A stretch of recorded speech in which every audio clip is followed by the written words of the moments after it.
In this video, I'm going to show you how you can easily delete downloads on your iPhone. Be sure to watch the video to the very end so you don't make any mistakes, and of course do not forget to like this video and subscribe to my channel. Thanks guys! So let's get started, and first off you need to figure out what you have downloaded, a photo or a file.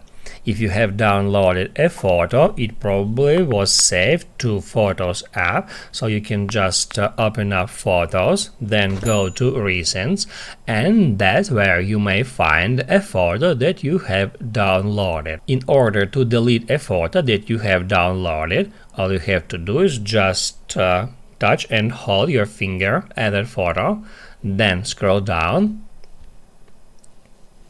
and select Delete. Then delete photo. That's it. Also, you can delete multiple photos at the same time. To do that, just hit Add Select. Then select those photos or videos which you would like to remove, just like that. Then hit a trash icon and then delete. If you want to delete a downloaded file, you need to open up Files app. Just get into it and then search for Downloads folder. It can be located on your iPhone, or if you go to Browse, also you may find the same folder at your iCloud drive.